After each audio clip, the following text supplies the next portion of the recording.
So, we had an accident, a pretty bad accident. So, what are we doing now in the aftermath? Well, that's what I'm going to talk about in this episode.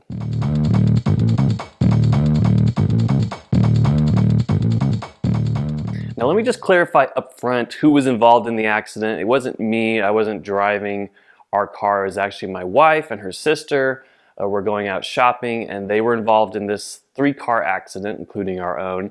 So I was not in the car, and fortunately our children were not in the car. So we're very thankful for that. But this still was a very scary situation. I would even say traumatizing for my wife, who still feels uncomfortable now driving on the highway. When my wife shared this picture with me, first thing was I was shocked, but also I kind of felt immediately a little bit reassured that she was okay if she's actually able to send me this picture. So just want to reassure you all that everything's okay on that side. No one was seriously hurt. And what I'm going to talk about in this episode really is what we're doing about the vehicle that was lost in this accident. So this is our 2018 Mitsubishi Outlander PHEV. So this is the plug-in SUV from Mitsubishi. And we got this car in 2020, I think maybe October of 2020. So we really haven't had the car that long. And we were really liking and enjoying the car. It was a good family car for us. Me, my wife, and our 2 kids. And people that are in a similar situation might have looked at a vehicle like this. So when we lost the car, now we're down to our Tesla Model S, which in my mind actually does work pretty well as a family vehicle, but we were anxious to get a replacement vehicle for the Outlander. And this is where we started to consider some newer vehicles. My criteria for picking a car has always been it just needs to have a plug. It doesn't have to be 100% electric, although I always do want one of our cars to be 100% battery powered. But for my wife and for trips that we have to take longer, we've compromised on, okay, we can have a PHEV, which is what the Outlander PHEV is. And so we were looking at replacements that fit that criteria. So in this episode, I want to talk about the cars that we considered, and then by the end, I'll tell you which one we actually went with to replace our Mitsubishi Outlander. So there were a couple new cars, new for 2022, that immediately caught my attention and had me excited. I was hearing about a plug-in Kia Sorento, a plug-in Hyundai Santa Fe, and then surprisingly, I didn't even know this car existed until I started looking around, the Ford Escape PHEV. And what was surprising to me is I feel like I'm pretty up to date on new electric vehicles, and I guess the plug-in Escape has been around since 2020, it looked like. Still in very limited supply, so it might be kind of a compliance car, and that was one of the problems we ran into basically with all 3 of these options. So here are the issues we had in acquiring the cars. So the Hyundai Santa Fe, we're in Texas, and we couldn't even find one, I don't think, that was for sale in the state. Now there's always the option to ship it to here, but that was kind of like the first obstacle. With the Kia Sorento plug-in, we actually found a couple dealers that had it. And what we liked about the Sorento and the Santa Fe is that they were just a little bit of a step up size-wise from the Outlander. So I don't know where the Outlander falls in the sizes of SUVs, but the Santa Fe and the Sorento seem to be firmly mid-sized. So we thought, oh, we can benefit there from, a little more interior room for this growing family that we have, growing kids rather. And so the Sorento has the pilot seats, or the captain's chairs, maybe they're called. Basically, it's kind of like a minivan setup where you've got one on each side.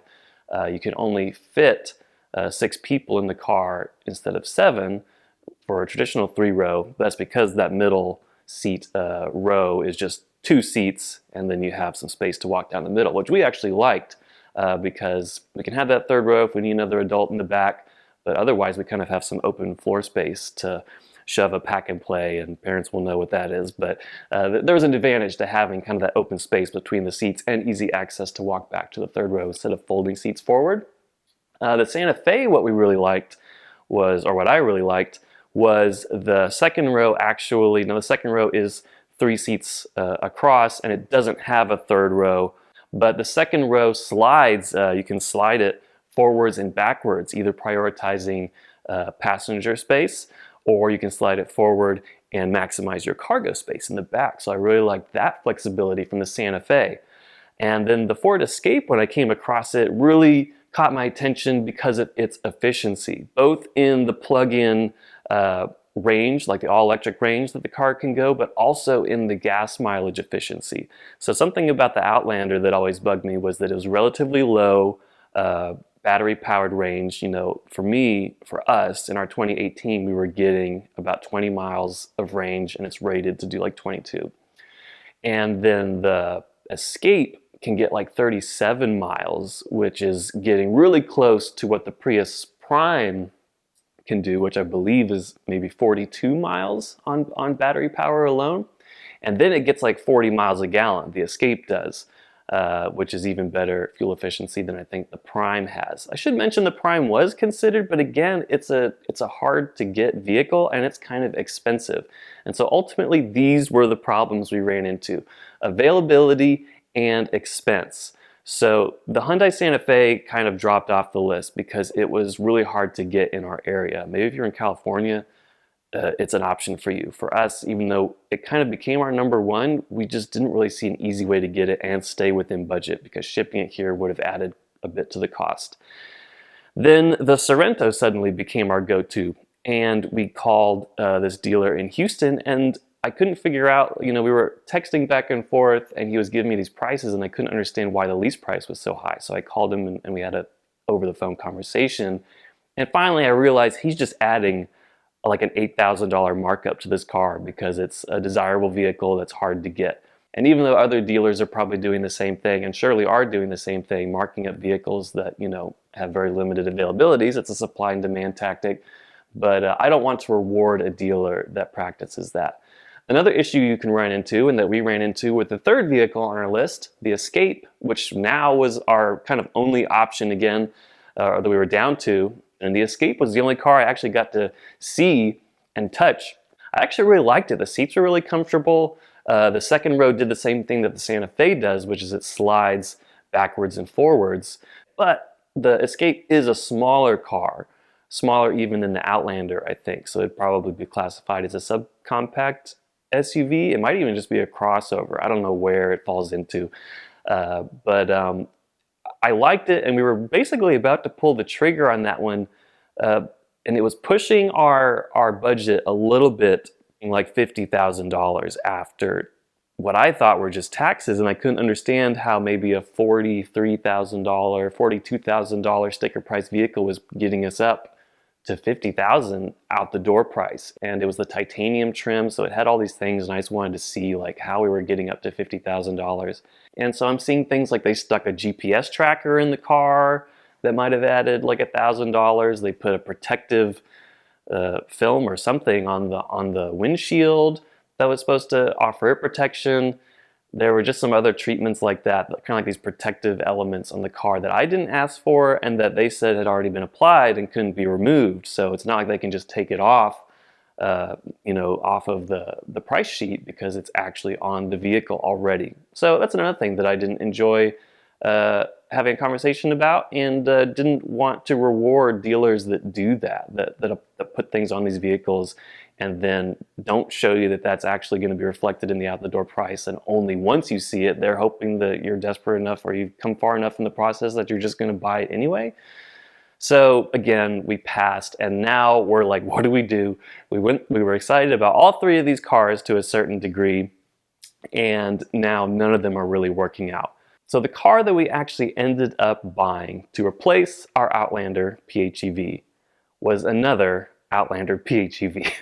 After all that research, after all that effort, we basically just came back to, hey, we enjoyed our Outlander and we know it works well for our family. We know the car really well in the couple years that we owned it. And this time it's the GT trim. So the last time we had an SEL, which is the base trim. This one has all the niceties, all the safety features, which suddenly became very important to my wife after being in that accident, and I don't blame her. So she wanted those safety features only available in the GT trim, and we got a good price on it. So that's what we wound up with, all the way back where we started, the same vehicle basically, and we're happy with it. This is the second car that we've bought twice.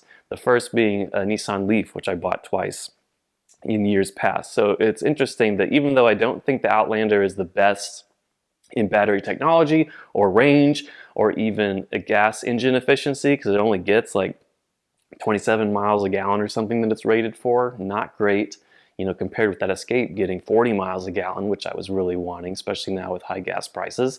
But you know, it is a good combo and it's a good compromise for the type of vehicle it is. But as this year progresses and into next year, I think we're going to have a lot more options.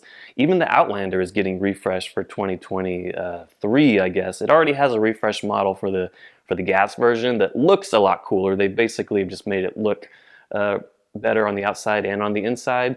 But the plug-in electric version should come out, I think, next year, and is supposed to have a significant range boost, approaching maybe 40 or 50 miles, which would be really compelling. So who knows how long we're going to hold on to our 2020 Outlander that we just got.